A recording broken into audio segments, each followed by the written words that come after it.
So let's just, it's hard. This is one of the strange, wonderful things. And we're being recorded, and Nathan was like, "We'll just direct." And I had coached some scenes for Antias in LA 3, 4 times and done some stuff there. And I guess I had a big enough career that he invited me to participate. Um, but it was such a joy last week. What we discovered about each other is our nerd level is like 11 when it comes to the text, right? And it's kind of nice that we can focus with Charlotte and Paul just on this scene now, right?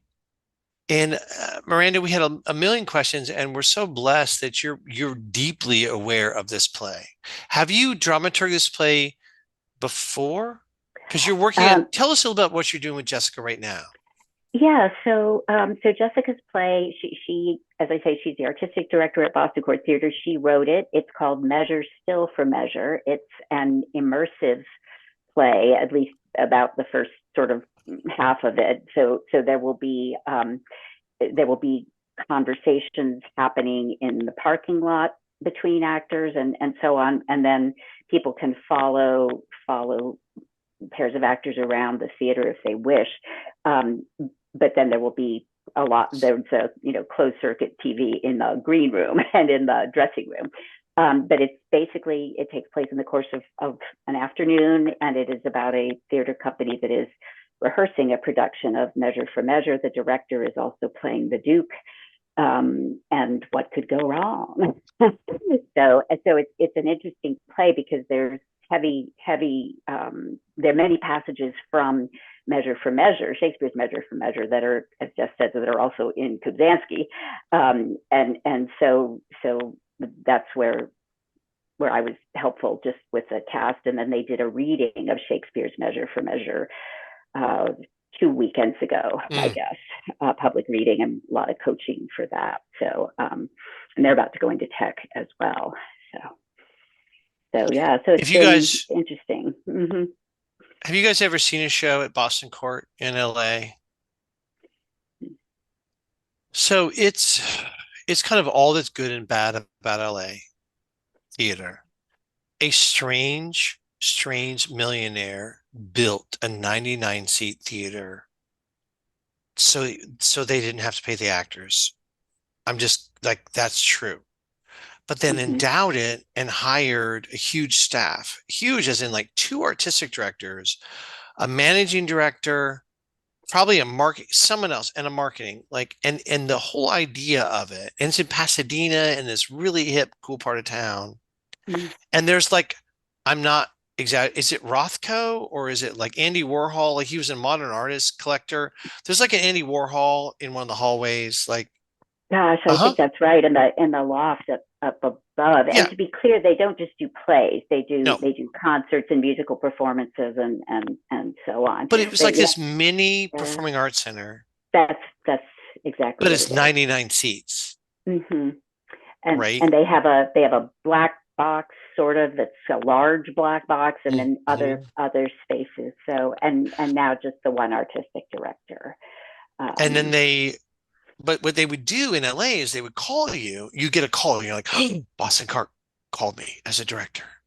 And then you would go meet with Jessica, two artistic directors, Jessica and Michael, brilliant directors. mhm. And they would say, pitch us shows. And you're like, oh, okay, here I go. Here's my top six.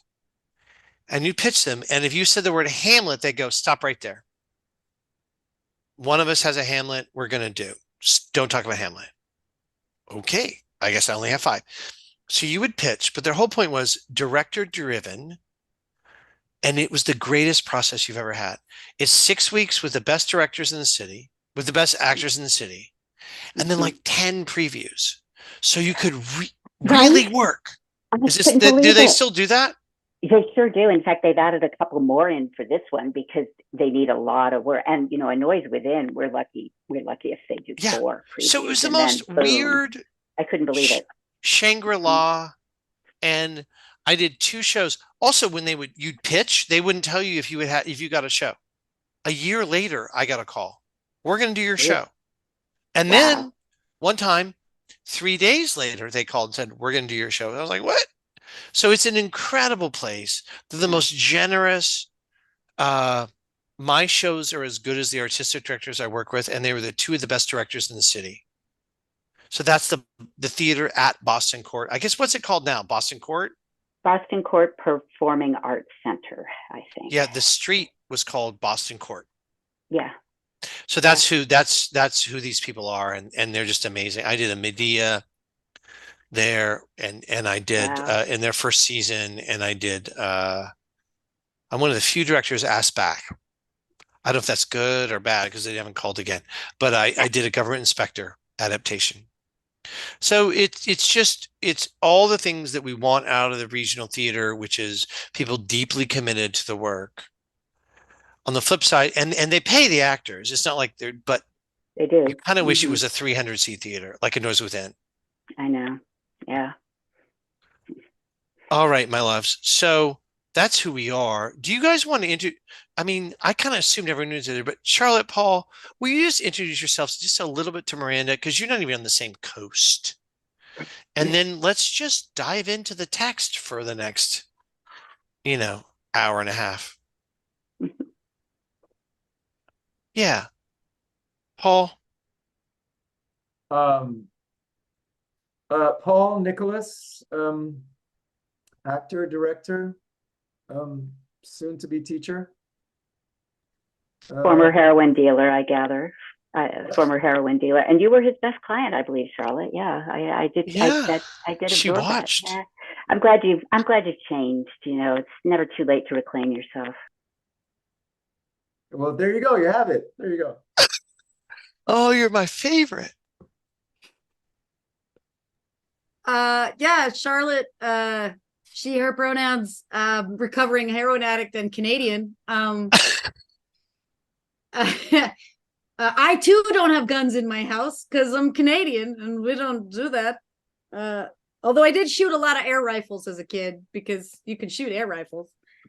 Yeah, I'm an actor, director, writer in the Philly area, and part of a cool little funky theater company that we're doing a devised clown piece right now called Citrus Andronicus. Which is why I can't join on Thursday night because I'm in rehearsals for that.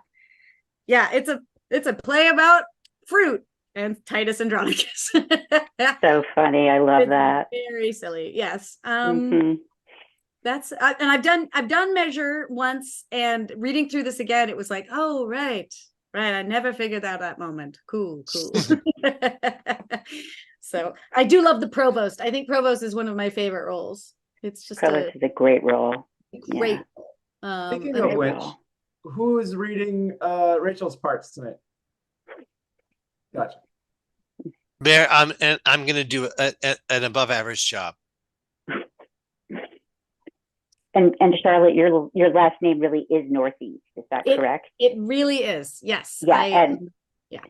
And my first name really is Miranda. So there you as go. I like to say, did my parents have their wits about them or what? I have a son called Julian, but before we knew what he was, if it was a girl, we were going to name her Imogen. So I lobbied for that. Couldn't quite. Our children are William, of course, William, Eleanor, and Annabelle. So good English names. Yeah. There you go. Eleanor with an I. Mm-hmm. Ah, nice. Mm-hmm. Is that a Jane Austen thing? Exactly. She did a BuzzFeed quiz, one of those BuzzFeed quizzes many years ago. Which Jane Austen heroine are you? And she got Eleanor Dashwood. Of course she did. Yeah. I'm an Anne Elliot all the way through. Anne Elliot is a wonderful. Well, Persuasion is my favorite, but that's okay. Sorry, we're going to nerd out on Jane Austen next. There is. Charlotte's being modest about being a writer. We were just in a stage adaptation of Jane Eyre together, which she with 3 other colleagues helped to adapt. And she's about to go to Connecticut to do her one-woman show, which is an adaptation. No? What is the Jane Austen thing? It's a 3-person show. That's what I said. 3-person show. which And that's all Charlotte the helped work to that adapt about Jane Austen. Yeah, the complete works of Jane Austen. of Jane Austen abridged. Yeah, Yeah. I love that. I love that. And people dress up and everything because of people course they go do. bananas. Austenites. Yeah. They quote it, Yeah. and then the husbands who've been dragged there, they get like beaten up because they keep interrupting their wives, and the wives are like, "Shut up! I'm enjoying this." It's very how funny. Oh, that's very funny. Wow. You know, our last session, I didn't reveal that my university, I have three Jainite scholars. I have one of my closest friends is like the vice president of the Jane Austen Society of Jasna. North America. Yes. Is that what it is? Yeah, the president of Jasna came to see our first production of Jane Austen Abridged and loved it. So we got the Jasna Okay. approval. So, That's great. Charlotte, will you please email me this adaptation for my friend who she's written 2 scholarly books on Jane Austen. Really? Like, this is legit. This isn't even just like Trekkie levels of Jane Austen. This is like scholarly levels of Jane Austen. So, and will you send me, or can you send me? I think I need to check with my team. I think so. We do have a publication offer on the table, so I need to make sure it's cool. Yeah. It is a loving homage / parody, but we are written by 4 total Jane Austen nerds. So she kind of hates the people that dress up like Jane Austen and everything. Yeah. So she has her wits about her, and yet she knows. I actually did recently say to her, like, really, the dissertation on Jane Austen and the first book on Jane Austen, and she said, yeah, because I'm not dumb, and that's how you get hired. So she loves Jane Austen, but she's aware of the popularity. It's a little scary. It is very fun to do as an actor. Incredibly. I love playing Mrs. Bennet and Mr. Collins. So how do you feel about what's her name's adaptations? Oh, what do you mean? With you know, they're done everywhere. What is her name? Kate Hamill. Yeah. They're everywhere. That's all I'm gonna say. But she doesn't have a complete works yet, and it's copyrighted. So she can't have it.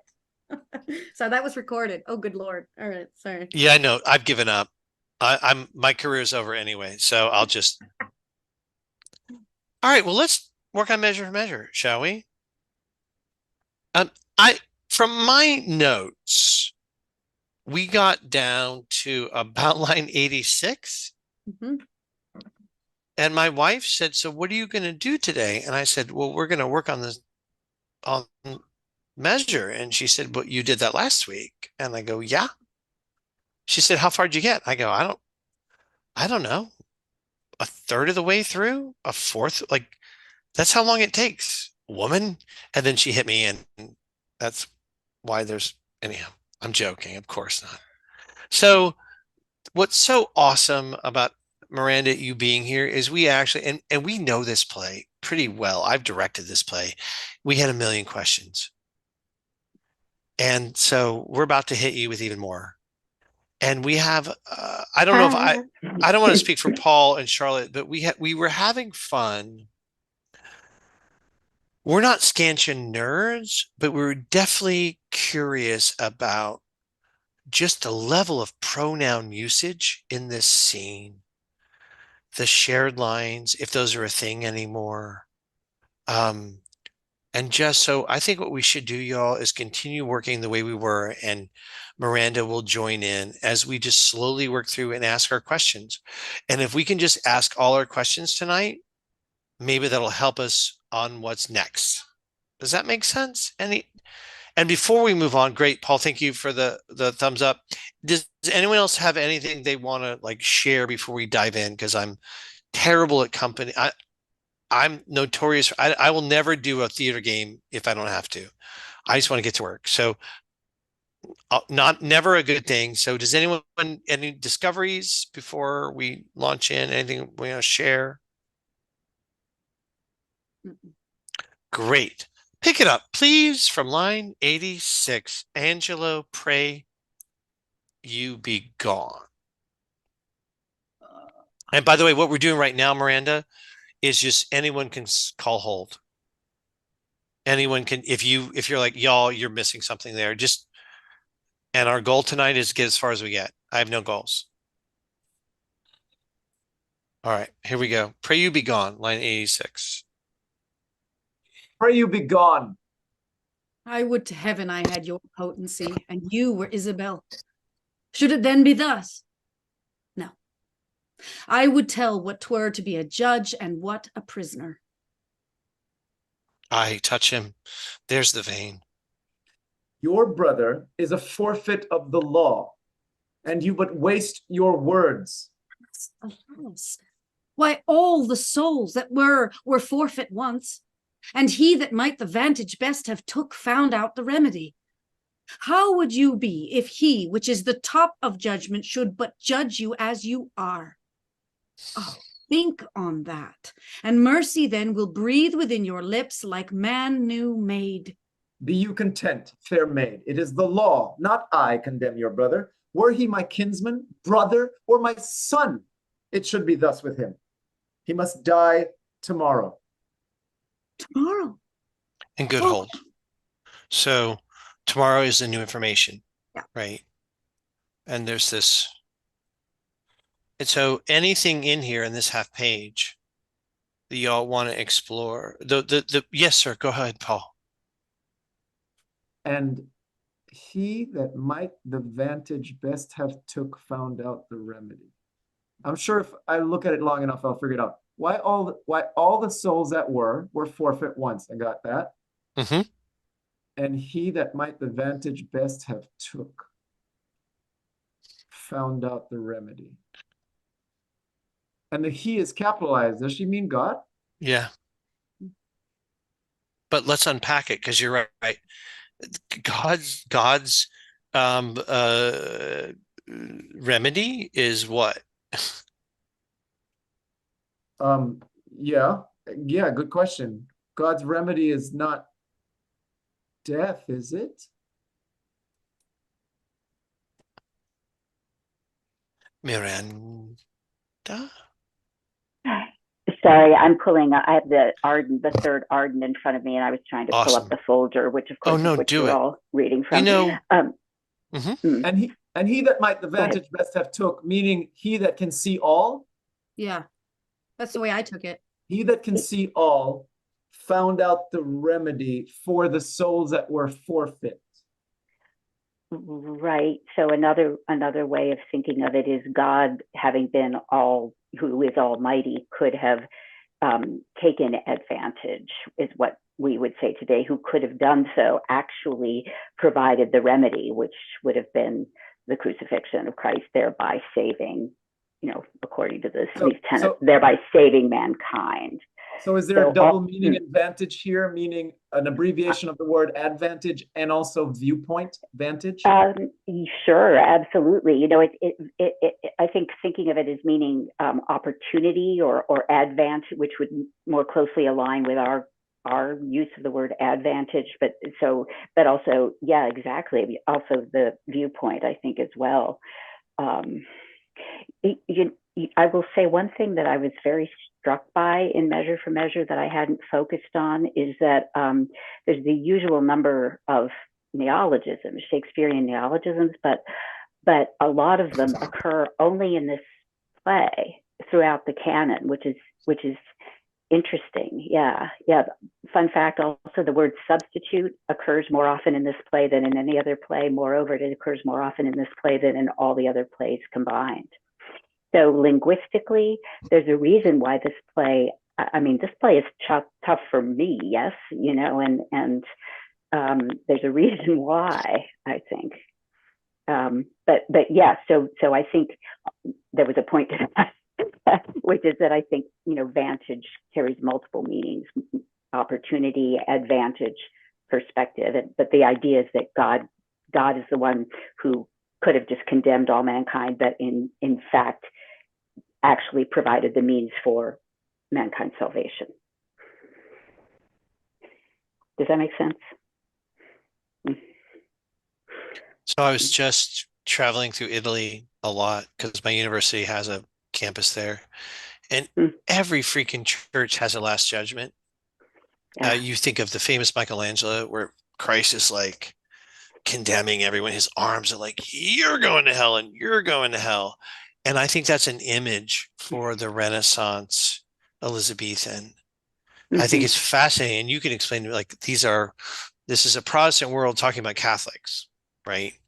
But that idea of Christ who went through the most came up with the best solution, Hmm. which is mercy. He was also a figure of judgment, but he chose mercy. And so how would you look? Oh, right. I'll think on that. And a mercy then will breathe upon your lips like man made new, like man new made. Made. Apology, but like man new made. Hmm. And she's trying to make him anew, right? He's trying to, right? We're looking for a sea change in you. If you'll look at what Christ did, you will be changed. And one of our big questions we had last, Miranda, was what, how does she get him to change or see the world differently? And what happens to him? And one of my big questions is going to be for next rehearsal for both of you, Charlotte and Paul, is this is such a great scene as both of you get hit with something you weren't ready for. And you both get a cool acting change, a moment of realization, right? Hmm. And we just have to clock it, find it, and make it visceral. And yeah, that's going to be our game, right? That's our goal. Find that story. All right. Can we just read again, alas, alas? Hmm? Angelo, a little thing. Don't hit that hit brother. Gotcha. Yeah. Yep. It's Hmm. weird though, because as much as our ear doesn't want to hear the pronoun for all Shakespeare, look at the second line. Your brother is a forfeit of the law, and And you, you. wow, right? Like he is hitting pronouns through this scene like he normally never does, unless I'm really wrong, Miranda of Shakespeare and Folger. No, yeah, No, I think you're right. okay. Very nervous around scholars. Oh, please, my friends, no one needs to feel that way. I will just quickly say every time I work with a new director on a Shakespeare production, they're always very apologetic when they say, I think I need to cut this, I need to cut that, I need to amend this. I say, good, I mean, no bardolatry here. So, Okay. and by the way, they're texts, but they're scripts. This is why within the field of Shakespeare studies, I focus on Shakespeare and performance, because they aren't complete until you guys bring the magic and make it real. So I'm here for the assist. That's all. I love it. So don't be nervous. Well, Don't be nervous. thank you. And also, we're here to learn. We're all nerds. All right, why don't we pick it up? Unless anyone wants to start from anywhere else. 94, Paul, your brother. Um, your brother is a forfeit of the law, and you but waste your words. Alas, why all the souls that were forfeit once, and he that might the vantage best have took found out the remedy. How would you be if he, which is the top of judgment, should but judge you as you are? Oh, think on that, and mercy then will breathe within your lips like man new made. Be you content, fair maid, it is the law, not I, condemn your brother. Were he my kinsman, brother, or my son, it should be thus with him. He must die tomorrow. Tomorrow? Oh, that's sudden. Spare him. He's not prepared for death. Even for our kitchens we kill the fowl of season. Shall we serve heaven with less respect than we do minister to our gross selves? Good, my lord, bethink you. Who is it that hath died for this offence? There's many have committed it. I will said. The law hath not been dead, though it hath slept. Those many had not dared to do that evil if the first that did the edict infringe had answered for his deed. Now 'tis awake, takes note of what is done, and like a prophet looks in a glass that shows what future evils, either now or by remissness now new conceived, and so in progress to be hatched. Hold on. Yeah. Yeah. A whole lot of commas here, Mr. Williams. A whole lot of commas. Okay, here we go.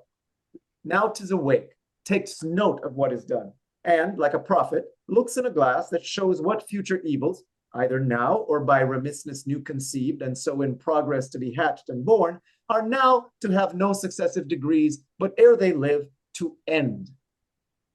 Yet show some pity. I show it most of all when I show justice. For then I pity those I do not know, which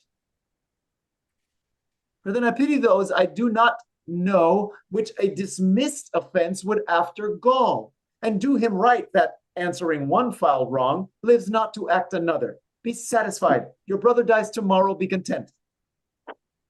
So you must be Good the hold. first. Let's just hold there. I have no notes whatsoever. I just want to take a pause because you guys just did an amazing amount of Shakespeare. So let's just unpack if you have any questions or comments. And there's a new event here because clearly Isabella on her so goes to another level, right? Without being encouraged or prompted to for the first time. Oh, damn it. Show off. You could write a paper on that. I just noticed it. It's gorgeous. Actually, you're right. And yeah, she's in it now, right? She's really in it. So and she uses that pronoun. So you are an asshole, right? It's just like, but why don't we feels back? like an argument between lovers. Oh yeah. There's moments where they have a familiarity that's a little alarming. I'm going to send you guys an article written by my colleague who basically points that out based on their shared lines, that shared lines have an intimacy which bespeaks something really intimate. Yeah, absolutely. Like they're vibing amazingly well. Why don't we go back 108 maybe? On the tomorrow revelation, anything in here? Anything, Miranda, you want to point out you think we missed, or maybe the only thing I can think of is, yeah, go ahead, please. No, you go ahead. No, I just Paul stopped too. Something's up. I don't know what the answer is, but something is up with Angelo's basically line 117 to 126. He gets word salad, kind of. Yeah, that's one sentence. Right? That is one sentence. Yeah, I think so. Yeah. Yeah. Which is a shared line at the end, which means he doesn't land the plane. Do we want to unpack that at all, or Miranda, any other thing? It really just yet another example, of there's something about this is why I love working in theater, because hearing lines, I noticed something, of course, Isabella's argument there to Angelo, that is Claudio, he's not prepared for death. And even for our kitchens, of course, that anticipates Barnardine, later on, who will, in the play, and we're not doing that scene, I recognize, but of course Barnardine is, I will not consent to die today. I'm not, and the Duke, unfit to live or die. So, and just that notion that you do have to be ready, spiritually to meet death is introduced here, which I had not heard before. But yeah, that's a mouthful, that speech of Angelo's, and your point, Stefan, about how he ends it on the half line, and then Isabella, if we're going to be nerdy about the scansion, it's a feminine ending, so she completes it, but not perfectly, and yet with the extra, right, of the extra syllable, and that word is of pity is just amazing, right? Yeah. So. Oh, wow. Great stuff. great stuff. Because pity is such a meh, like it just falls out of your mouth kind of word. Mm-hmm. Like it's not like dread or something. It's, Yes. It's like Yeah. It's pity. Yeah. Yeah. And then I had a question really, and I don't know the answer to this, but you know, maybe the three of you do, but we've talked a lot in Jessica's play about the scene and how they're really you know, there's an element, I think, in which they're enjoying sparring intellectually with someone who's their match, you know. And I wonder what you, especially, you know, what you all think of that. But Charlotte and Paul, what you think, if you think that's an element. And again, as they say in the 12-step programs, anything I say, take what you like and leave the rest. You know, if it's helpful, great. If it's not, don't worry about it. But absolutely that he is, pardon the term, turned on by her amazing. For sure. We learn later on that he left someone at the altar because her dowry wasn't right. Insufficient funds, and he walked away from that check. And here is someone who has no dowry. She's about to join a convent, and he wants to be with her. Now, maybe you could make the argument he just wants to be with her sexually, but I don't. He says it that it's not just that. So yes, absolutely, he's excited by someone who can match him wit for wit. Mm-hmm. Yeah.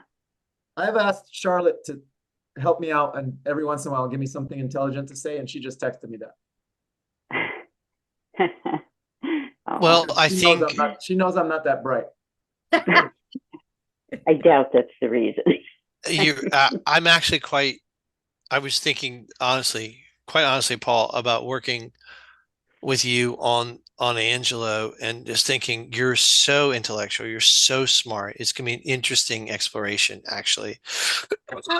Who's someone who explores, who discovers something erotic, eros being a thing. But I don't think Shakespeare has an image in any of his plays where it's just erotic. Maybe Romeo and Juliet, but they're young. That's right where I was going. That's right where I was going. Really? Yeah. Yeah. Maybe. And maybe. I'm not sure, but maybe. And even there, you know, Shakespeare's. I've talked and thought about this a lot over the years, but Shakespeare's women are always on a higher spiritual plane, right, than the men. And the sort of most admirable men are the ones who recognize that the woman can teach them something about how to love better, you know, and that's what I think, that's where we have to be content, because otherwise, you know, we are thinking, you know, Orlando doesn't deserve Rosalind, Orsino doesn't deserve Viola, on and on and on.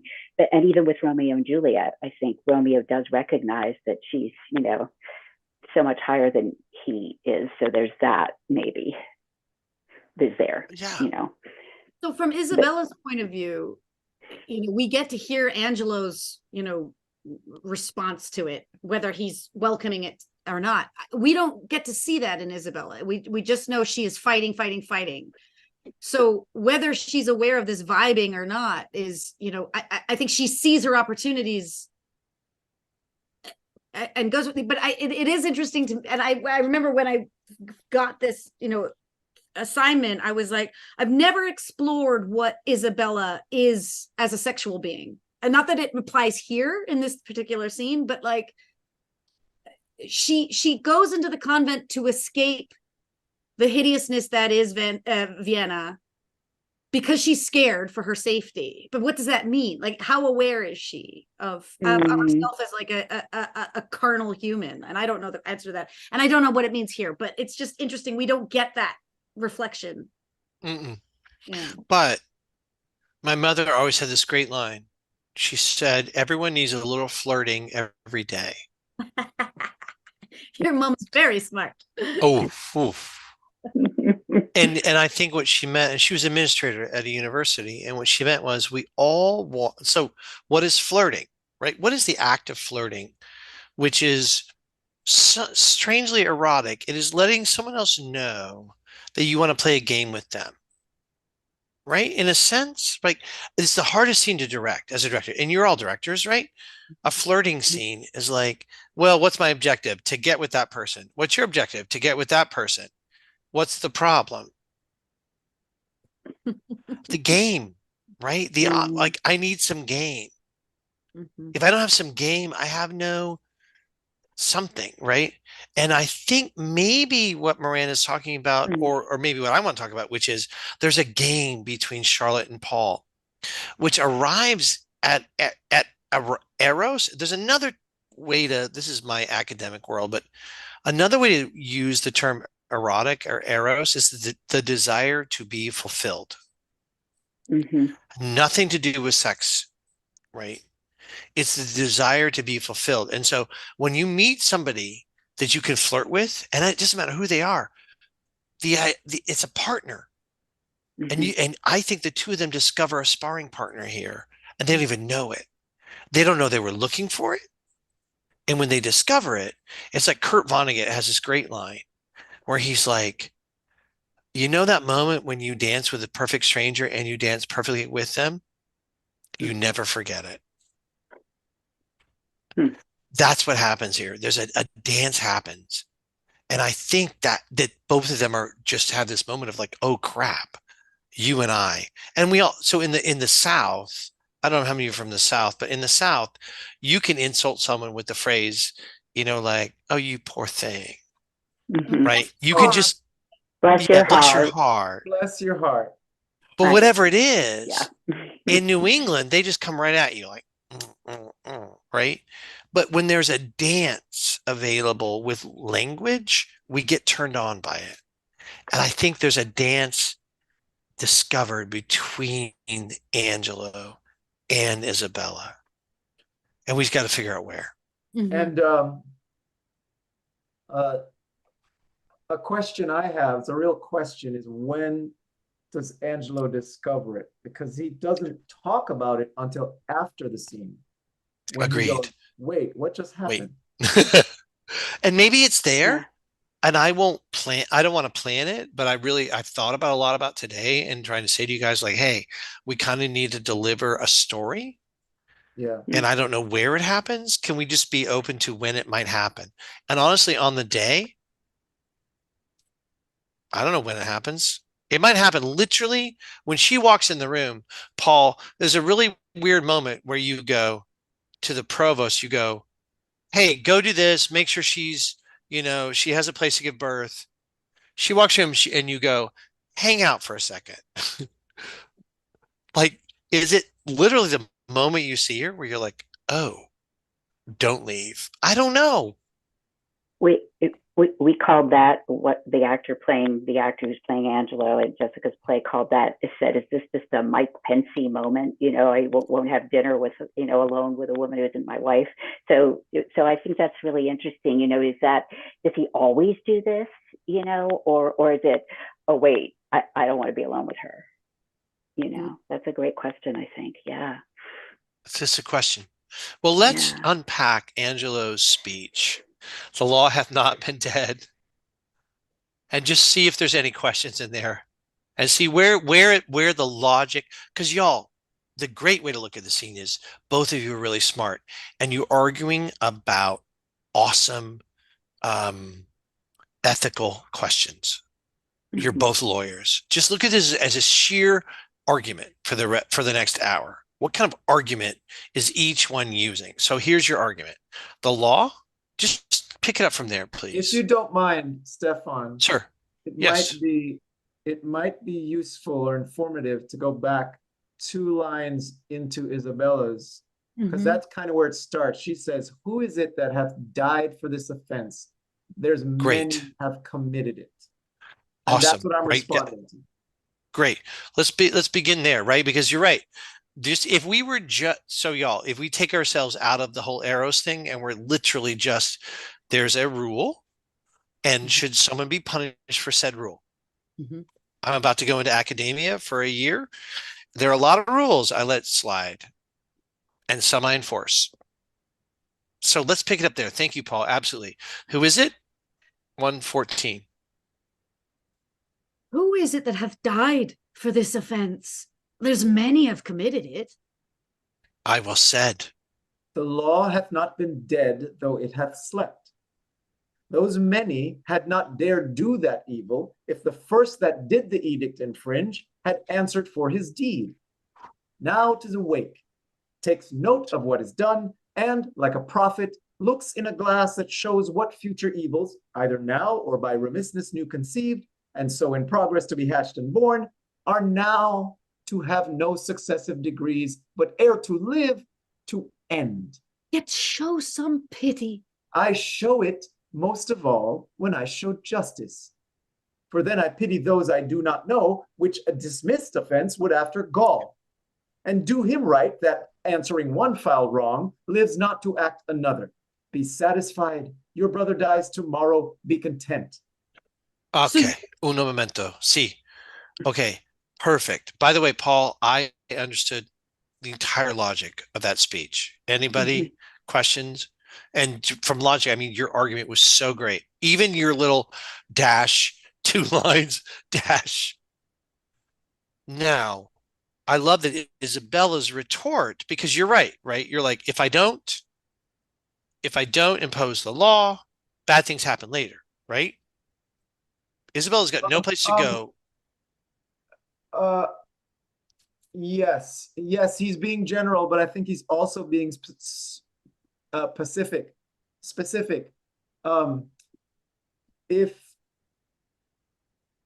someone commits a crime and I let it go, I'm hurting the person who got hurt by that crime specifically. And also, yes, he's being general. Yes.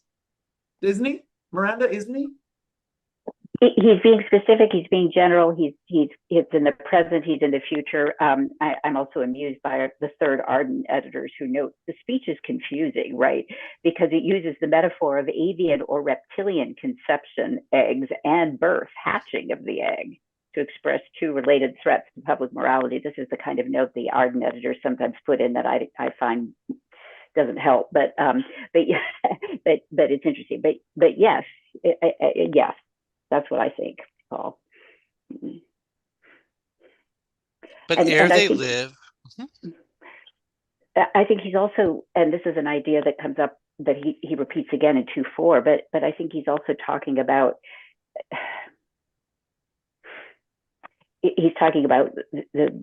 certainly those who are hurt now, those who may be hurt in the future, but also is he talking about, obliquely, is he talking about not letting a sinner keep sinning without being punished for it? I don't know, but just thinking about Angelo and where he is.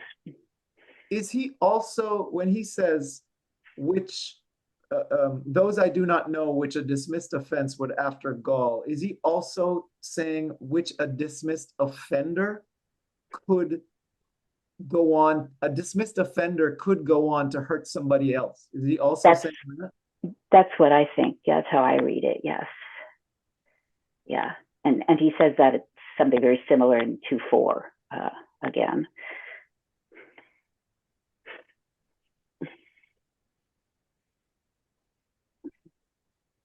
Yeah, if you don't stop someone, they will act again. Right. Right. I struggle as a professor. When do I say no, never again? Right. When is there no mercy? Because every time I let you do it again, it yields this, it affects everyone else. It's not good for the body politic. Right. You get a lot of mothers dying repeatedly that your students have? Yeah, my husband deals with that. He's like, how many grandmothers do you have? I miss my calling. I want to create what's called an excuse app, where you have an app on your phone, right? And when the student, and it downloads your class list, and it has 12 common excuses.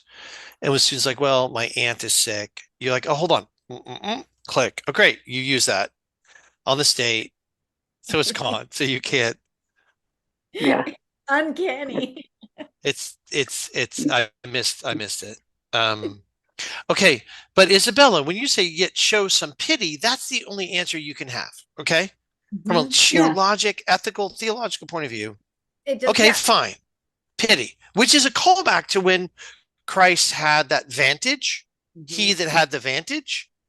Okay, let me repeat myself, asshole. Yet show some pity. So can we just unpack Paul's response? I show it most of all. Just pick it up from there, 127-ish. Yet show some pity. Is that where we're starting? Mm-hmm. Yet show some pity. I show it most of all when I show justice. For then I pity those I do not know, which a dismissed offense would after gall. And do him right, that answering one foul wrong, lives not to act another. Be satisfied. Yeah. Your brother dies tomorrow. Be content. What does that mean? And do him right, that answering one foul wrong lives not to act another. A guy who, well, he said him, so I'm going to say a guy. Okay. A guy who commits a crime, if I let him get away with it, and I'm not doing right in the eyes of the law or in the eyes of heaven, because he's going to do it again. This is what Miranda said earlier. Great. Thank you. I was just dumb. Feeling dumb. Hardly. And I think perhaps there's even two objects here. I pity those I do not know, which a dismissed offense would after gall, and do him right, do the other guy right, by not letting him continue to sin. Right. So it's very complicated. But it's a great that's how logic. I read it. Exactly. Yeah. My neighbor, I'm doing him a favor as well by not allowing him to. I see. Exactly. And that's Angelo's rigid understanding of pity. You know, this is how he's answering Isabella. Yes, he's saying, "Oh, I am showing pity to both the potential victim and the perpetrator." So because I'm helping the person who did wrong. If I don't show them they did wrong, they're going to keep doing it. Exactly. And keep sinning. And I'm also helping future victims. Yeah. I only get letters from students that I was an asshole to. Huh. You guys you get the letter. I call it the letter, where they're like, sorry, I was an asshole, but thank you for kicking me out of the show because I never showed up. I was late for 2 months. Oh, that's interesting. Yeah. Yeah. And then 3 years later, you get the letter. Yeah. And so it sucks because we have to be Angelos, especially to guys 18 to 22. Well, I was going to say those frontal lobes. Yeah. It's unfortunately very, very true. I've seen it too many times in a good way. Guys who take a year off come back human. It's awesome. Okay, be satisfied your brother dies tomorrow, be content. Now, this goes all the way back to tomorrow. So y'all, just from a big arc point of view for the audience, just remind yourself for 20 lines. He said at 109, he must die tomorrow. Tomorrow, argument, be satisfied your brother dies tomorrow, be content. We're done. Cool? Okay. Let's pick it up then there. How about from be satisfied, your brother dies tomorrow, be content. Be satisfied, your brother dies tomorrow, be content. So you must be the first that gives this sentence, and he that suffers. Oh, it is excellent to have a giant's strength, but it is tyrannous to use it like a giant. That's well said. Could great men thunder as Jove himself does, Jove would never be quiet. For every pelting, petty officer would use his heaven for thunder, nothing but thunder.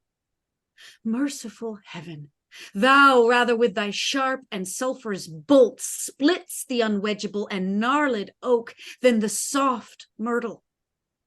But man, proud man, dressed in a little brief authority, most ignorant of what he's most assured, his glassy essence, like an angry ape, plays such fantastic tricks before high heaven as makes the angels weep, who with our spleens would all themselves laugh mortal. Oh, to him, wench, he will relent. He's coming, I perceive it. Pray heaven she win him. We cannot weigh our brother with ourself. Great men may jest with saints, 'tis wit in them, but in the less foul profanation. Thou right, the right girl, more of that. Okay, good hold. Because that's new. Mhm.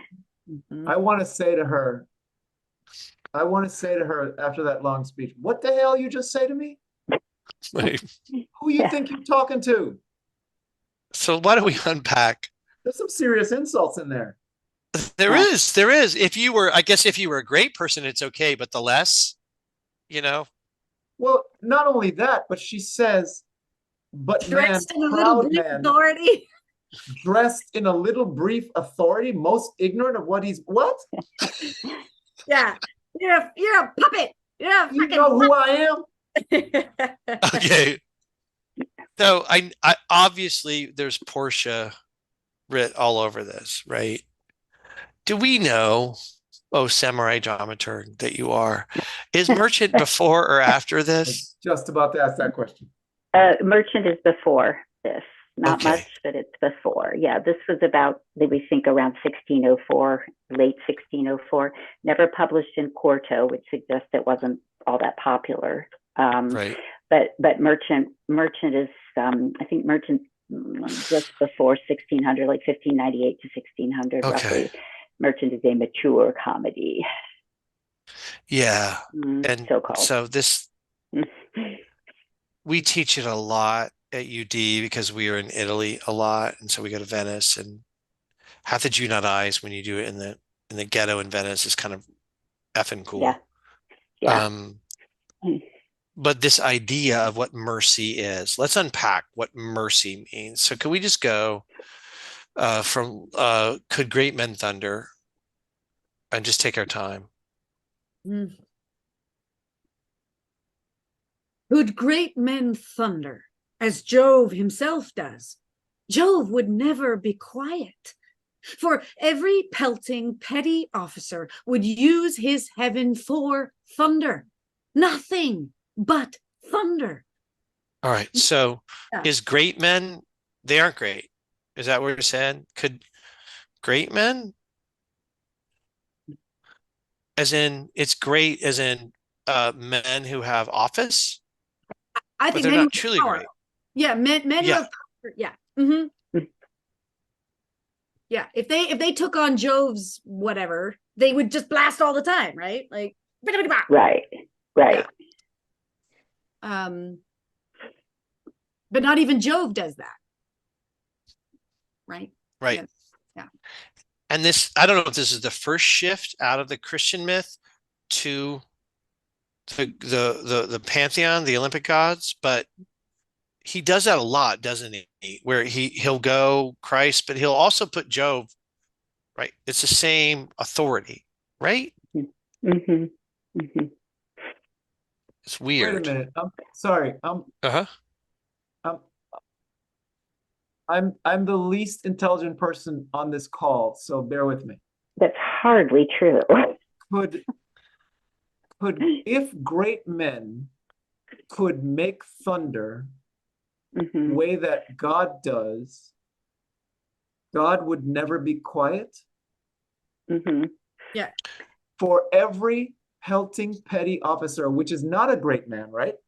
Exactly. Right. There's a contradiction there. Yeah. Would use his heaven, the heaven, he did not capitalize the H in his, so would use the heaven that me, a petty officer, what little heaven I have, I would use it for thunder. Nothing but thunder. So she's saying that great men sometimes think they're great, but they're really petty officers. Is that what she's saying?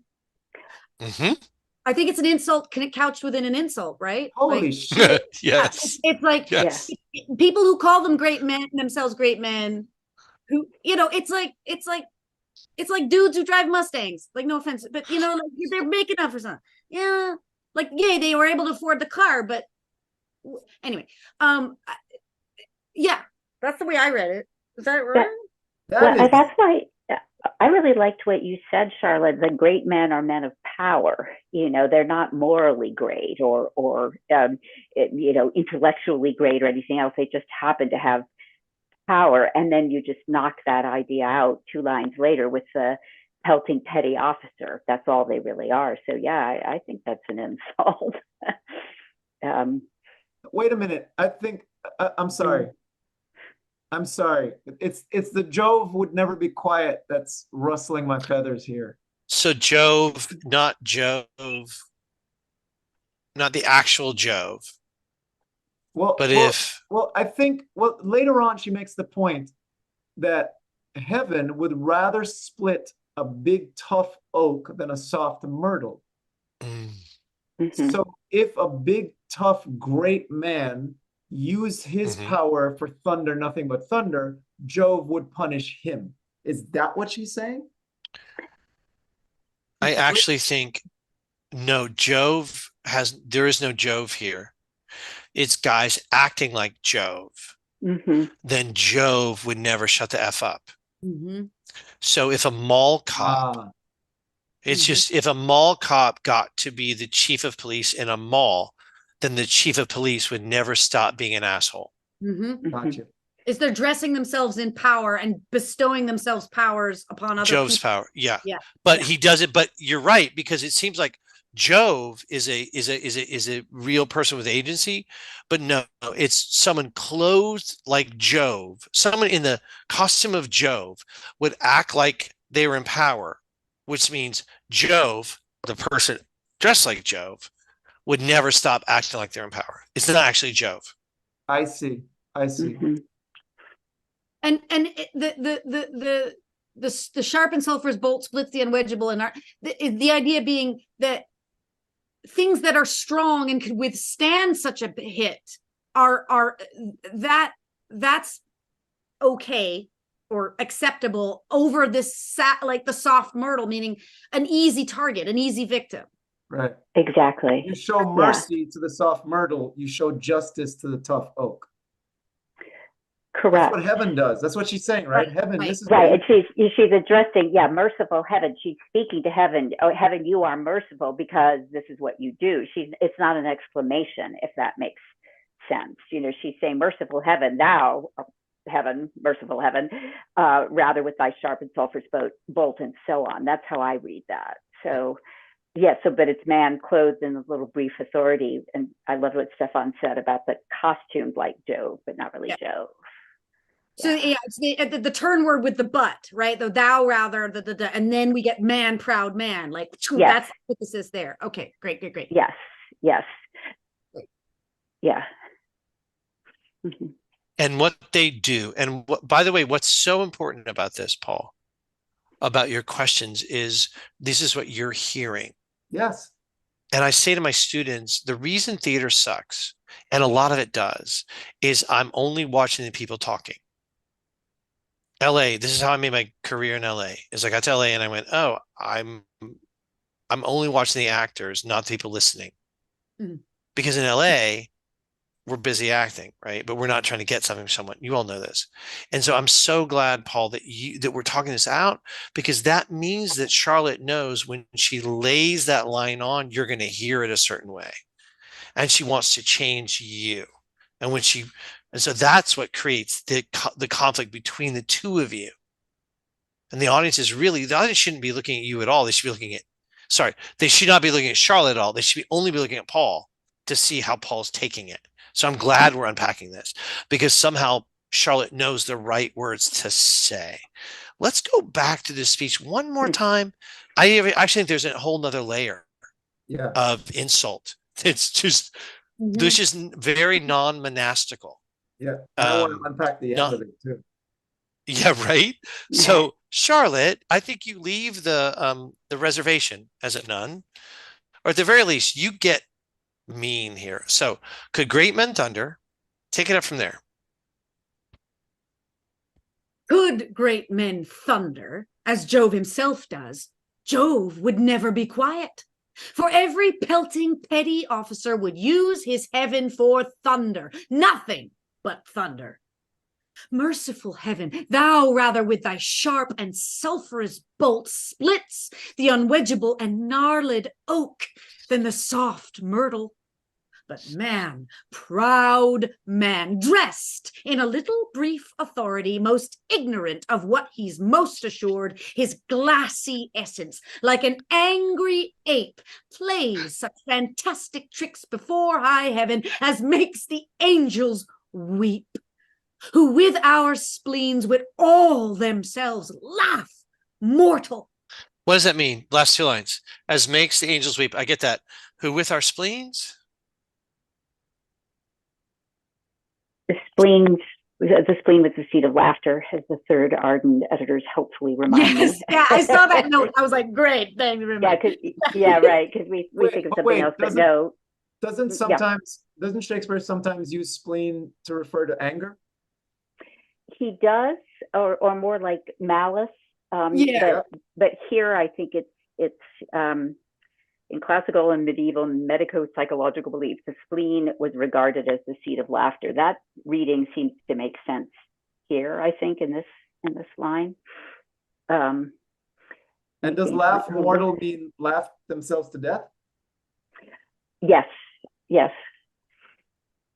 So, or laugh themselves to death, or also they would because it's the angels, right? They would laugh themselves into mortality. In other words, laugh themselves out of their own immortality. So who's the who? Laugh. That's my question. Who's the who? Yeah, who's the who? Great question. I think it's the angels. Yeah, I think it is. Yes, it is. As makes the angels weep. Who have our spleens, as in see the world, the funny shit the way we see it. Mm-hmm. Would all themselves laugh mortal? Does that mean? But they're weeping. Dead? Dead or into non-immortality. Go back to non-immortality. Yeah.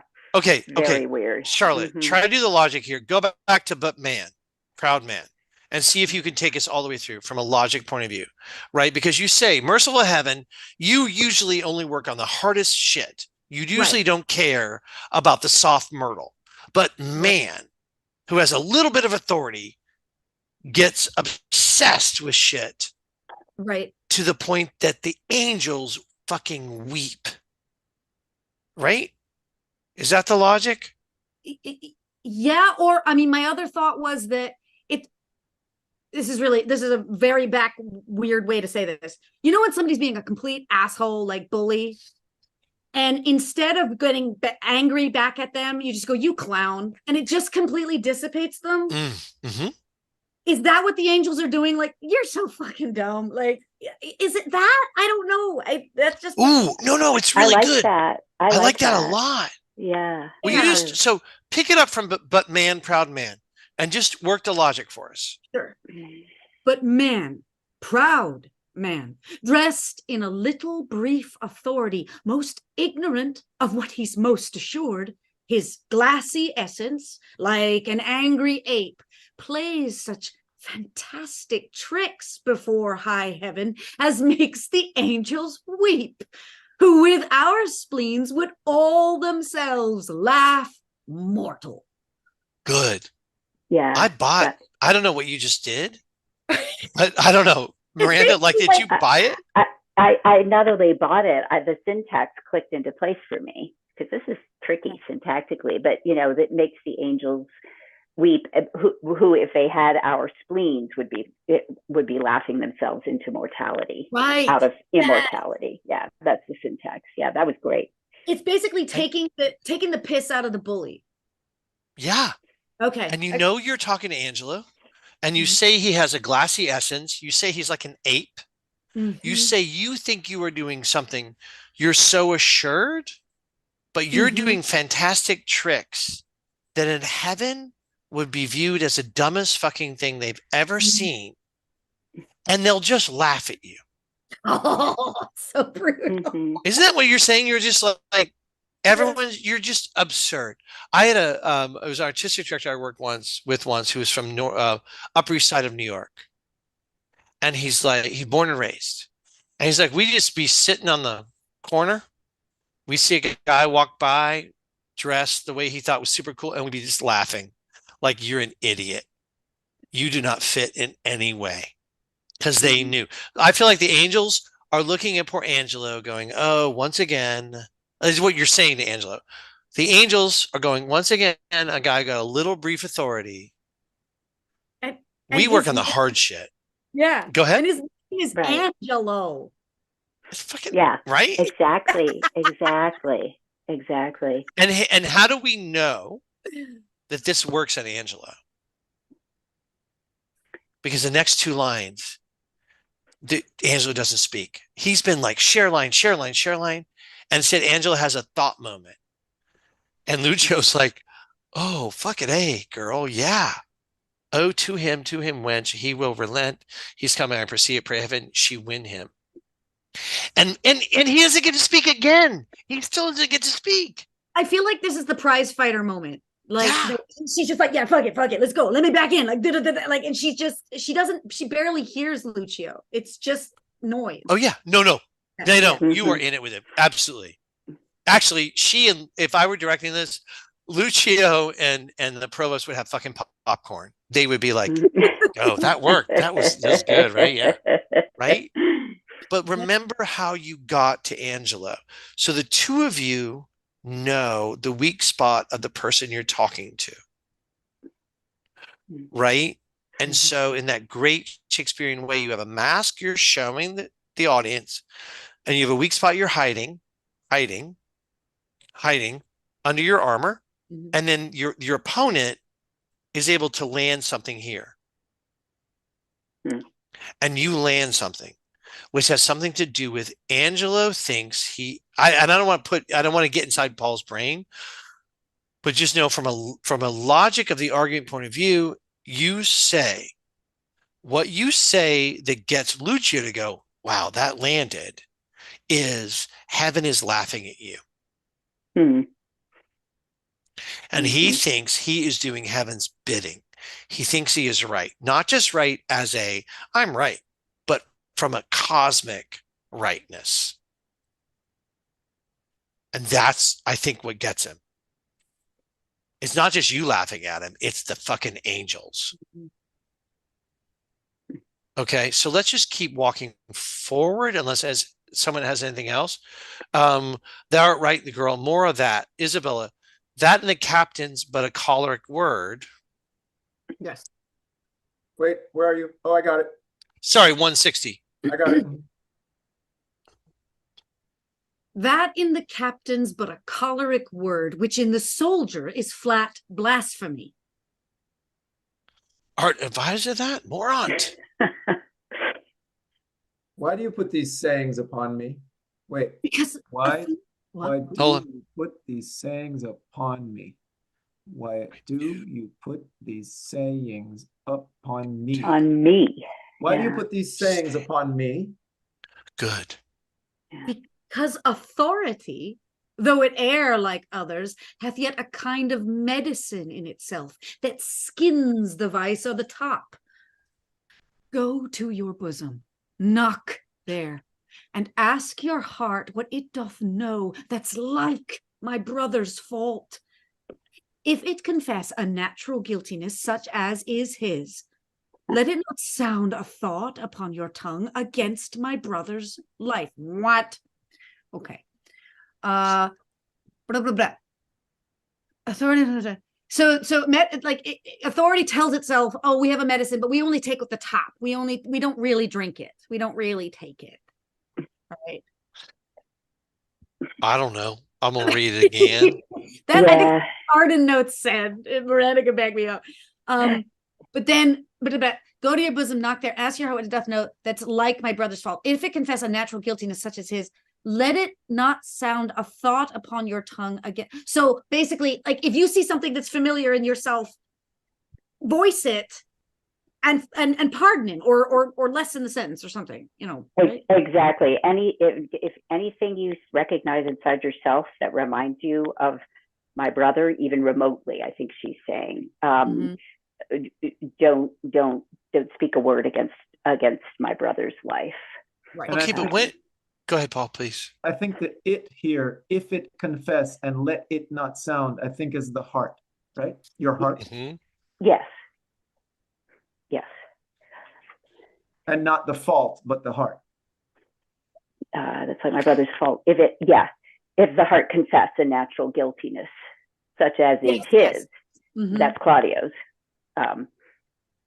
Let your heart not sound a thought upon your tongue against my brother's life. Yeah.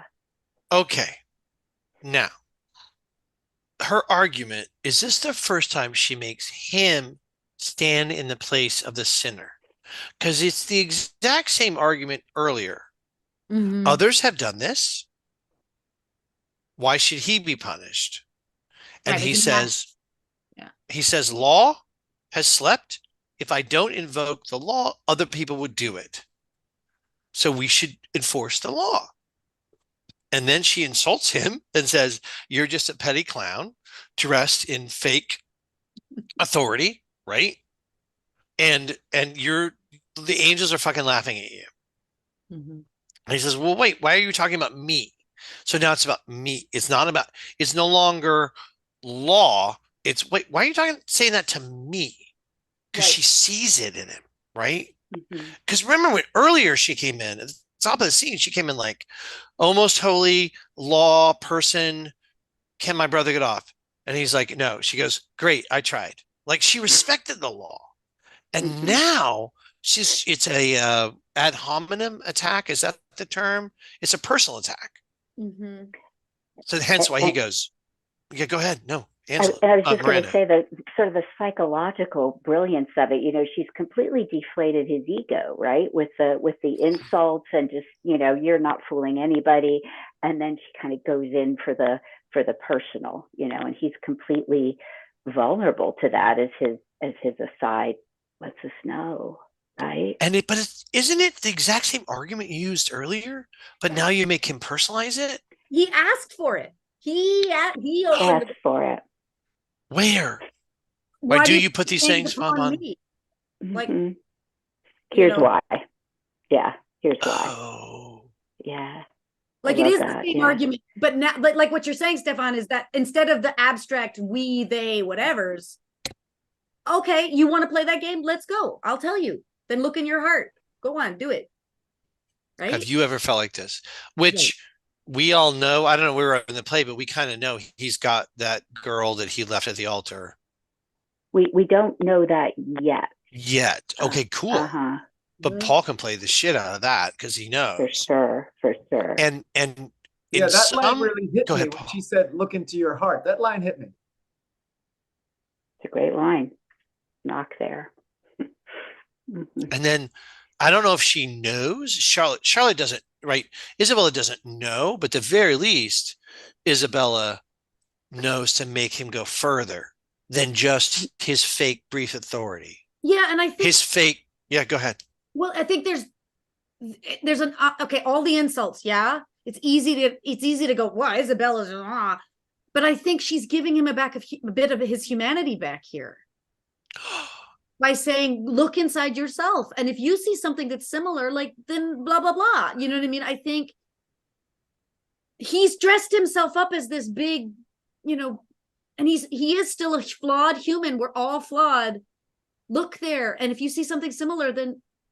Like there's hope for you. It's a little condescending, but there's hope for you too. No, I love that because that also is an extension of her sort of Christian arguments. Yes, this is he is, without sin among you cast the first stone. It's very, very basic to Christian theology. Sorry, Paul, I think I cut you off. Yeah, no, you didn't. Am I correct? Is this not at least the second time she has said this in the scene, and maybe the third, where she has said, now she's saying it directly to me. Look within yourself. But earlier she said, how many people have done this and how many people have died for it? And I think another time she made a reference to that this is common or something like that. Yeah.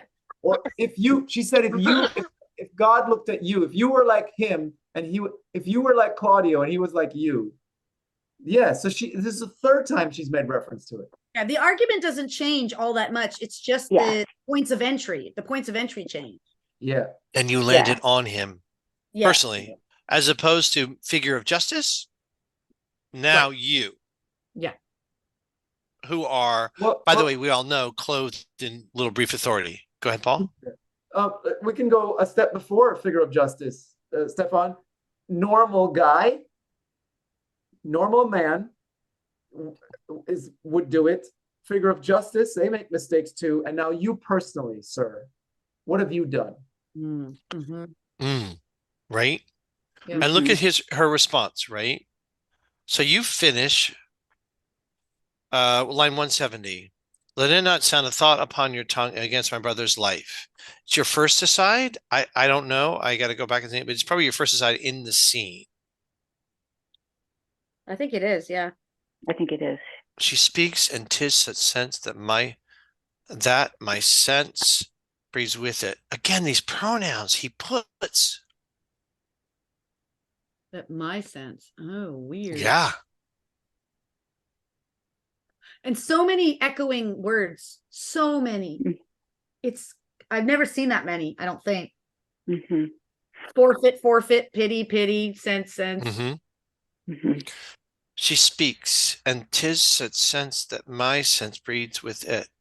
Yeah, it have to be my, because he hit sense at the end of the line before. Mm-hmm. And then she says, fare you well. He begins to exit. And this is one of those. Is that a real stage direction?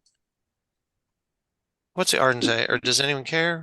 I don't have a stage direction in the Arden, so it's not in the, I don't think it's in the folio, but yeah.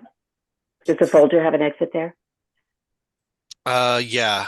I mean, I'm on MIT, but okay. That's just what I printed. This Arden, I don't know which one you have, Miranda. This Arden says fare you well going. Oh, that's interesting. I have the third Arden. It has nothing. So okay. Weird. Are you what's the cover? I have this one. Oh yeah, that's the second. Yeah, that's the second. Okay, yeah, this says going here. Yeah. Are they even sure Shakespeare wrote half of this by the third? We don't know. Probably. I always assume if there's a stage direction, it's almost always the work of a later editor. So. Yeah, right. But either way, she speaks in 'tis such sense that my sense breeds with it. Beat, I don't know. Fare you well. He gets out quick, right? So wow, guys, we only have 30 minutes left. I know. Oh, wow. I speak of guys in that Midwest no offense taken. No offense taken. Hey y'all. All right, let's keep reading. Let's try to get to the end of it tonight. Mm-hmm. All right, we got Miranda here. So she speaks in 'tis such sense. How about from there? 171.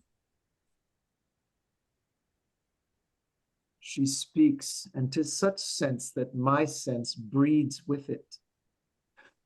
Fare you well. Gentle, my lord, turn back. I will bethink me. Come again tomorrow. Hark, how I'll bribe you. Good my lord, turn back. How? Bribe me? Aye, with such gifts that heaven shall share with you. You had marred all else.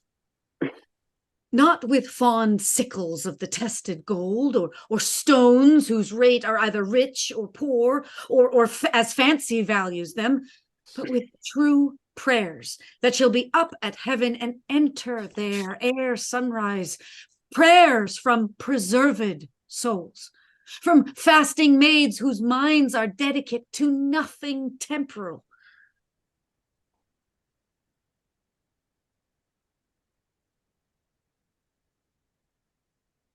Okay. Well, come to me tomorrow. Go to, 'tis well, away. Heaven keep your honor safe. Amen. For I am that way going to temptation where prayers cross. At what hour tomorrow shall I attend your lordship? At any time for noon. Save your honor. From thee, even from thy virtue. Good, let's hold, and then we'll do that speech again. There's comedy here. in terms of all the little exits, right? She exits and she's like, "Hey, tomorrow what time? Just before noon. What?" Right? She's gotten to him. That's basically 187 to her exit. Anything in here before we launch into his speech? Yeah. I have questions about the text, but I also Sure. just want to tack on. You just said she has gotten to him. Has he gotten to her? No. Well, I mean, Sorry. I was just thinking that the sickles of tested gold, the stones, that's a lot of embroidery. It feels a little like she could just say great or like the thing, but she's like, you're gonna get. I wonder if there's a little bit of, oh God, what did I say back there? A touch, just a touch, not a lot, but and that there's balm here. There's a bit of an olive branch, a tiny one. I'm not sure.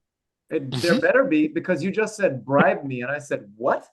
And you had to say, oh, not with stones, not with gold, Right. not with blah, blah, Right, blah, but blah, like blah. prayers that you're Right. there's a heavenly gift. I What love are Paul. sickles, by the way? Somebody help me out. What are Just sickles?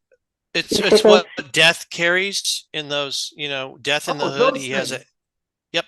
Yeah. So then, okay, then I really don't understand. Not with fond sickles of the tested gold?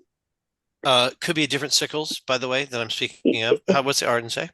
The Arden says shekels, or it's a coin, basically a coin. Oh, shekels. So it's a different. So exactly. So not with worthless coins of gold. Basically, not with. I'm not going to bribe you with money or gems or any of this stuff. And I actually had a question for Charlotte. Do you think she knows what I mean, when she says, "Hark, how I'll bribe you, good my lord, turn back," she surely isn't meaning she's going to bribe him with money, because she doesn't have any. She's joining the poor Clares, for heaven's sake. And he mishears, and so she so maybe that's a way into. I mean, she kind of loves her own eloquence here, I think, and elsewhere, right? And well, she should, she's very eloquent. But sort of setting up, not with this, that, or the other thing, but with all this wonderful, immortal, virtuous stuff, basically. Sorry, go ahead. I mean, I think there's an act of like, I will pray for you. I will, but I also, and this is my sarcastic, cynical self, like, it's like, oh, I'll pray for you. Like, it's it's probably not but like, God be, no, but I think there's, thoughts and prayers. Yeah, but I do think I think there's a moment of, because he's so not reticent, but because he's suddenly, like, his arguments have stopped. There's very little words now. And it's like, oh God, what did I need to offer you something. I need to. Well, I've been given a bit of a mercy. I've been given a bit of a mercy that I get to come back. Yeah, I think, yes, you discovered, crap, this worked. Okay, I'll bribe you. Right? I'll give you good things, right? You don't expect to bribe. You, and I think what you mean is true prayers. Yes. Yeah. And you mean this to be a good thing, which is where I think Paul, I don't know, Paul could play this of Charlotte. So if Isabella comes in and looks at a person and goes, "You are a fake mall cop, and I'll push on your weakness, and I win."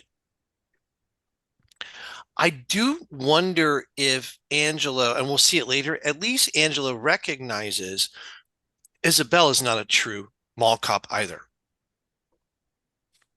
And that might give him something to play, right? Some interest. And I do think that when she says, "I'll pray for you," and not only other virgins will pray for you, right? Is what she's saying, right? That the entire convent is going to pray for you. And so Miranda, I teach at a school where there are lots of nuns, and many of them are literally, I knew, as undergraduates. and they're Wow. Dominicans, and they're badasses, and they're Mm. PhDs in musicology and philosophy. Like, it's never a thing, right? It's Right. like meeting the Amish. You don't go to the Amish and go, really? You go, wow, right? So when you Right. meet a real awesome nun, you're like, all right, you be you, right? Mhm. She thinks that's who she's saying is going to pray for you. So when Mm. my nuns come up to me and are like, we're praying for you tonight, I'm like, oh, that's awesome. Like, I'm Mhm. like, yes. And shit, they know I need it, right? Mm. Other people like, I'm praying for you. I'm like, okay, off you pop. Like, I do not care. But right now, right, Isabella thinks she's saying something that is a true thing. Okay. Yes. She Mhm. believes it. And then maybe we have to figure out how much Isabella is mature enough to believe it. Okay. I have a lot, though, I don't know, you guys aren't. So I have a lot of students who went to World Youth Day. The Pope was in, I don't know, Spain somewhere. They all went to Mhm. World Youth Day. And like, I'll meet someone like, oh, we saw the Pope. And I'm like, you are not, you literally are not mature enough to have any spiritual life whatsoever. I don't care if you're Amish or Jewish or Buddhist, like you are just a child. Your Mhm. faith is not. And then you meet somebody and you're like, oh, you're for real. Mhm. And I don't want to live in a world where someone's faith, whatever it is, isn't legit when it's legit. But we're pretty sure Isabella's faith is not legit yet. Okay. Hmm. Which is we know the first scene when she's like, aren't there more rules? I'd like a lot more rules. Right. And then the mother spirit is like, this is enough. You little, right? You're an adolescent. So I don't know Mm. what to make of this final speech, but I think you can embroider the fuck out of it. Great. Great. Yeah. Let's just go one more time from Fare You Well. Gentle my lord, turn back. Can I ask a quick question before Yes, we go? sir. What does temporal mean in this context? I know what temporal means, but for virgins whose minds are dedicated to nothing temporal. Nothing in the world right now. So, okay. Which is a big deal. Did I tell you I have multiple Nothing friends who are contemporary. and nothing. So I have some friends, Worldly. Mhm. nothing worldly. I have some friends who are cloistered nuns, and they literally marry Christ, and they put on him, and they live in like Rockford, Illinois. Mhm. And I had another friend who was like, "What the fuck is that? What are they doing?" And I go, "Well, they're praying all day, Mhm. every day." Mhm. And she's like, "That's stupid." And I go, "Or it is it? Mhm. You decide." We like Buddhist monks; they're cool. Why don't we like Catholic nuns who pray Mhm. all day? And to her, right now, that's a big thing. That's a good thing. Well, Mhm. and it might be an erotic thing for this weird dude. Let's take it from Fare You Well, gentle my lord, turn back.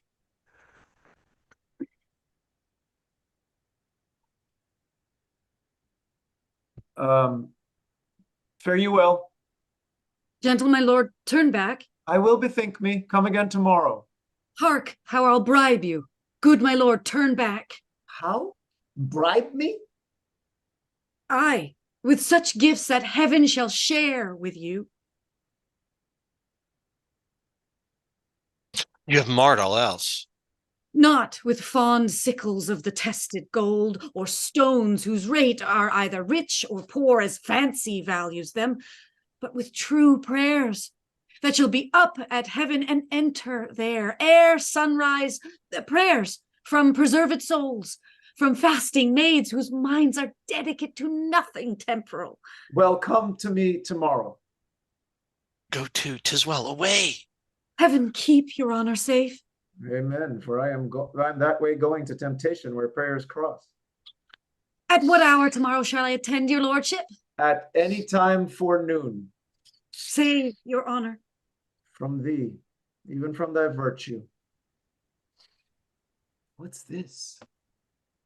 What's this? Is this her fault or mine? The tempter or the tempted? Who sins most? Ha! Not she. Nor doth she tempt, but it is I that, lying by the violet in the sun, do as the carrion does, not as the flower. corrupt with virtuous season.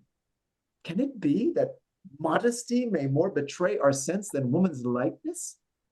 Having waste ground enough, shall we desire to raise the sanctuary and pitch our evils there? Oh, fine, fine, fine. What dost thou? Or what art thou, Angelo? Dost thou desire her foully for those things that make her good? Oh, let her brother live. Thieves for their robbery have authority when judges steal themselves.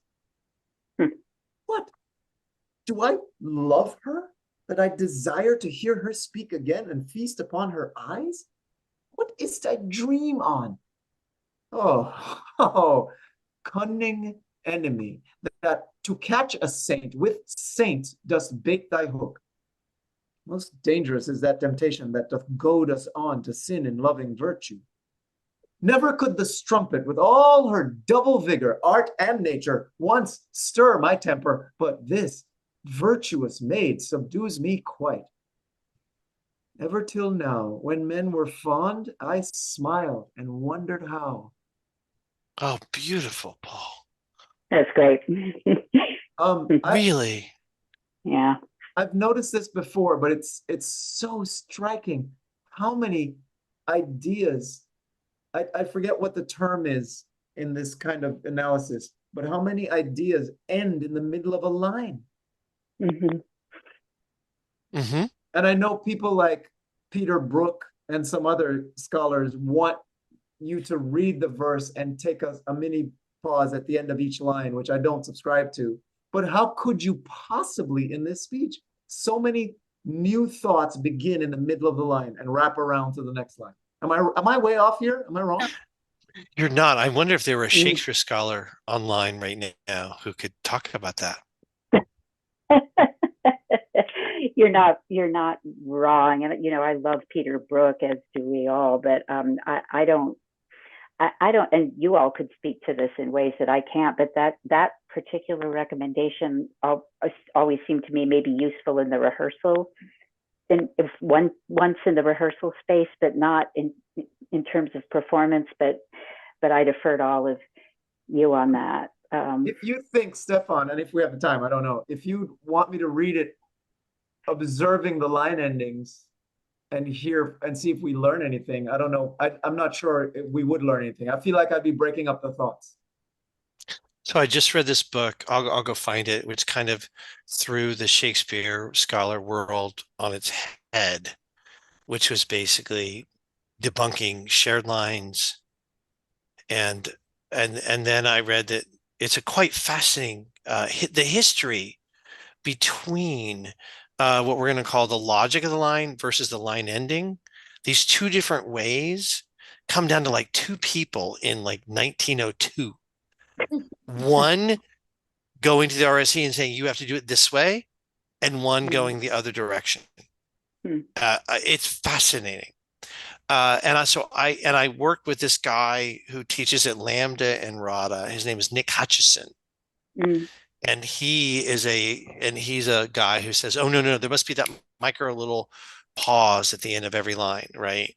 Even from thy virtue. What's this? What's this? Is this her fault or mine? And I was like, I know, dude, but I think it's the logic of the line. When Shakespeare starts playing with enjambment, which is, I guess, when the line moves, the end of the line, the end of the thought moves to the middle of the next line, he does it later in his career, if I'm not mistaken. He kind of discovers it. And it creates this jumble in a monologue. And I firmly believe if you obey the logic of the sentences, you'll arrive at a new place as an actor. And I still obey iams and trochees. I want to be careful, but you're doing such great work. And what's happening to this character right now? Just from a sheer Stanislavski point of view, this guy is discovering shit as he says it. So also, don't worry. Stefan, with the scansion conversation, we are contemporary actors performing in a contemporary world. So yes, observe the poetry of it and the meter of it, but I mean, we're performing for contemporary ears. So we Mhm. should observe the logic of it. The logic of it should be the priority. I Right. agree. But I always look at this stuff as guidelines and not gospel. Yeah. Right. Exactly. And Yeah. I just have to add, A Noise Within closed their last season. So it closed in the beginning of June with the Book of Will, Lauren Gunderson's Mhm. play, which is great. But I must say it certainly renewed my respect for not respecting, or not assuming the accuracy of the punctuation or anything else in the first folio, So I think whatever it's an actorly decision. My rule of thumb is whatever's harder. I'm not kidding. So I do think we all make choices that are slightly safer. We all know this. We've all taught, we've all directed, right? And whatever makes you, if a scansion makes you hit a word that maybe at first glance you wouldn't want to hit, well, try hitting it and see what happens. My example is we happy few, we band of brothers, which I just was coaching with this guy. And he said, for he today who sheds his blood with me shall be my brother. I said, scan it. For he today who sheds his blood for me shall be my brother. And brother became this like event. And that's my clue is like, if you obey the scansion and it adds a deeper meaning and a more resonant meaning, then freaking do that. But no, it's not gospel. Yeah. So in our 15 minutes, Paul, do you want to just unpack this speech?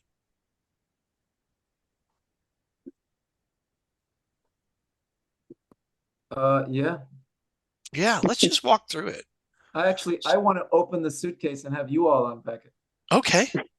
Let's just go line by line and just because we got to know just let's just read for logic, right? We got to know sense to sense. Let's just see if in 15 minutes, we might not even finish it, but let's go there, right? So shall I, at what hour tomorrow shall I attend your lordship at any time for noon? So she exits and I do think Isabella's in a place of, well, that went well, right? She doesn't have a clue. Then she leaves and she says, save your honor. So what is this next line? From thee, even from thy virtue. So save your honor is God save your honor. Right. Correct? Yeah. Okay. It's we know what he means. He means, yeah, I need protection from you because you're going to get me in trouble. But it Good. almost comes out of him involuntarily. Yes, this whole speech does, doesn't it? Yeah. So the what's this? I mean, I've heard people work on this play and go as far as to say, oh, he has an erection, which I think is right. Not out of the realm of possibility, but I think that's a little far-fetched. I think he's referring to what are these things that I'm saying? Because earlier she said, keep your honor safe. And I said, yeah, because I'm going that way to temptation where prayer is crossed. And now I'm saying from thee, even from thy virtue. So I think I'm referring to what are these thoughts that I'm having, right? I agree. Or is it possible that he's talking about his blood flow? They're both. It's the same. Meaning, if I have a thought, if I have a true impure thought, I feel it. Just as if you see your loved one across the room and you're like, ooh, I want to go to there, to quote whatever, 30 Rock. Like he is discovering a corporal sensation. I don't think it's like masturbatory, but I think it's a discovery.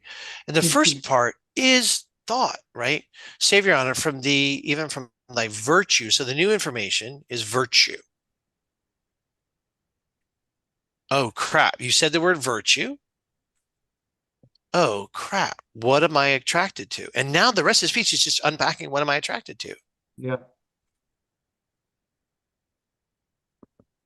Keep going. So does that help with what's this? What's this? No, I thought I understood what's this, but it flushes it out even more. Thank you. Yeah, I thought I was hearing it. The rest of the speech is what am I attracted to? But isn't there also some No, you're right. I was going to say, isn't there some, am I attracted to her? No, you're right. He's already established that I am attracted to her.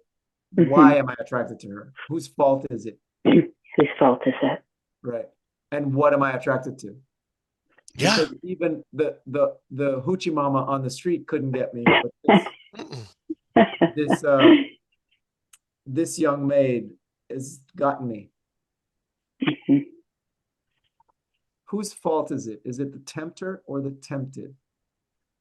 It's not her fault because she's not even tempting. She's not even trying to tempt me. I love the logic. So you start with a question. You're a philosopher. You start with a question. Who sins? The tempter or the tempted? Well, it's not her because she didn't actually do anything. Crap, which means it's me. Me. Right? She didn't do anything, but it is I. That. Because I am the carrion and she is the violet, and we're both laying in the field, being nourished, being hit by the sun, and my rotting flesh corrupts her virtuousness, the violet. Yes. Yep. I'm calling myself dead meat. Wow. But God, his imagination is incredible here. Right? His imagination is going, wow, did she tempt me? No, she didn't do anything. What am I? I am like, you get 3.5 lines. Not she nor does she tempt me, but it is I that lying by the violet in the sun do as a carrion does, not as a flower, corrupt with virtuous season. Like that is like, whoa, dude. I think there again, it's an acknowledgement that his body is betraying him. Yep. His body Awesome.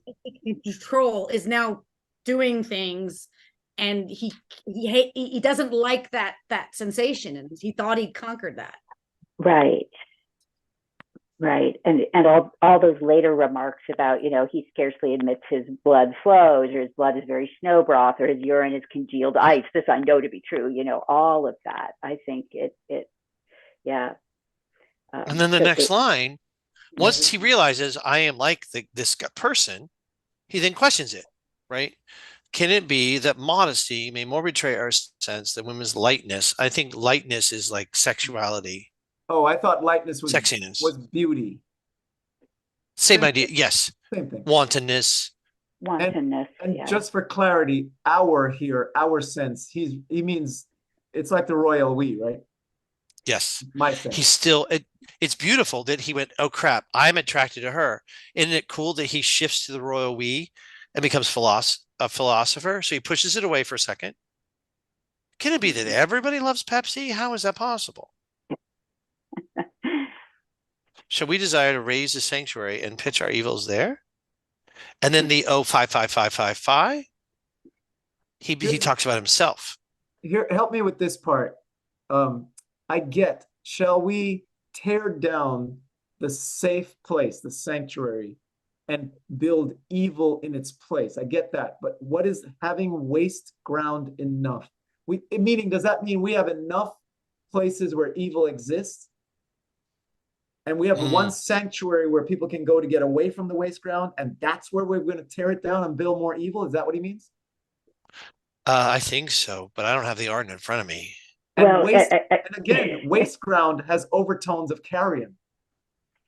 Yes, that's great. Yeah, I think it's more sort of available ground, empty space, vacant lots, as it were. So there's plenty of room for pitching our evil tents. So do we really have There's prostitutes everywhere, and yet now I want to go for the nuns. Exactly. Wow. Yeah. That's great. Yeah.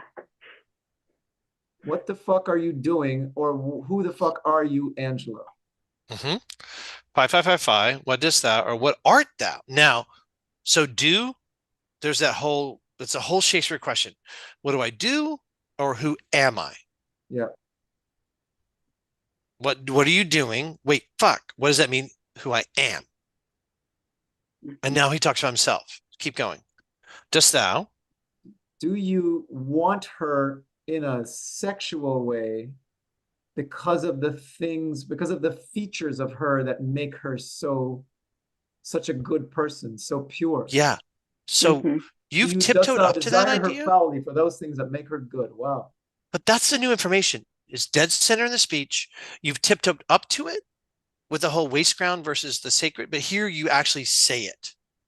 Do you desire her because she is so virtuous? And desire her, he qualifies the desire her foully. Yes. Good. Yeah, it is not, there's no, he's not a good person for the way he desires her. And then he Now, says, what's his next speech? well, the next sentence says, Yeah. well, then in that case, you should let her brother live. And now I'm going to explain why. Mm-hmm. Thieves for their robbery have authority when judges steal themselves, which is kind of related to what Isabella was saying earlier. Awesome. Mm-hmm. If the judge is going to become a thief, then thieves may as well have authority. They're the same. Mm-hmm. Which could almost end the sentence, end the speech. Yes. And I read somewhere like, try to not speak the next line. Right.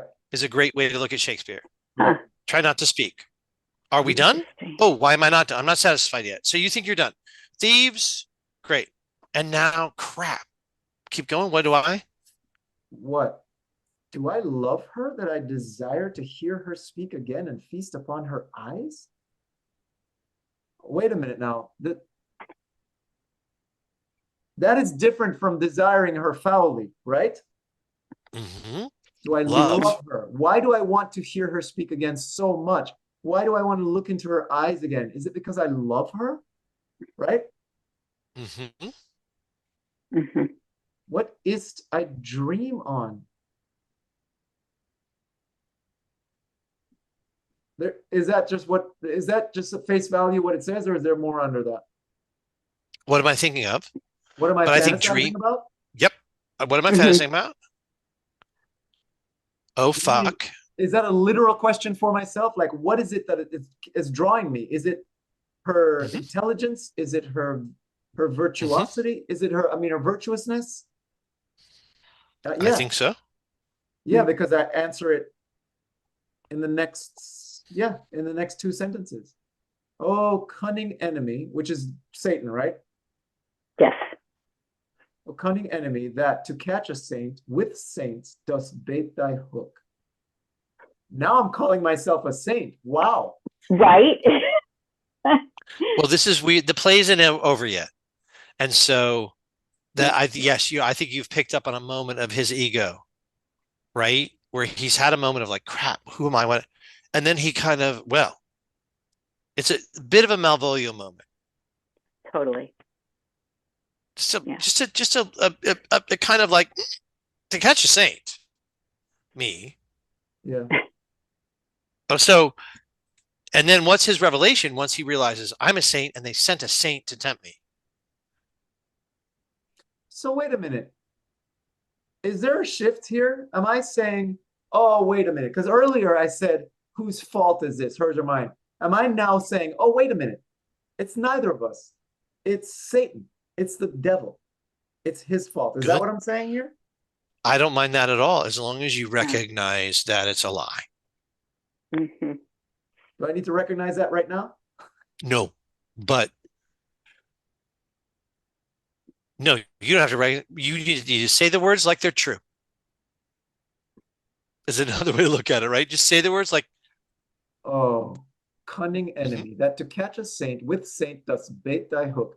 Most dangerous is that temptation that doth goad us on to sin in loving virtue. Yeah, this is not my fault, it's his. Never could, and he knew that the strumpet couldn't get me. Never could the strumpet, with all her double vigor, art, and nature, once stir my temper, but this virtuous maid subdues me quite.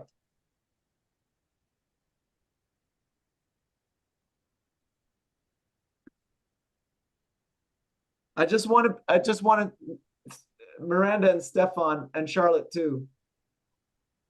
Which track is better for this train to go on? Is he saying it's Satan's fault, or is he calling himself the cunning enemy? No, he's not calling himself the cunning enemy, is he? No, that's Satan. That's Satan. To me, it feels as though he's he's sort of danced up to the edge of a real self-knowledge here, a real revelation about himself. And he distances himself with the, this sort of philosophizing, oh, cunning enemy, and he's back to catch a saint, and most dangerous is that temptation, etc. I don't know if feels resonates at all, but I feel as though he's sort of distancing himself from the revelation he's not quite ready to have. Because that's different than how I played it before. I played it that I was still chastising myself. But now maybe I'm using this as some sort of out. Like, well, wait a minute. Oh, wait a minute. It's not my fault. Satan's doing this. Interesting. Sure. I As love the way you played it before too. I did love the way you played it before. Yeah. There was you were lacerating yourself a little bit before. Yeah. Like you were in a new place. The only thing I would say, Paul, is arrive at a new place by the end of the speech. It's not a full-on big old word of anagnoresis.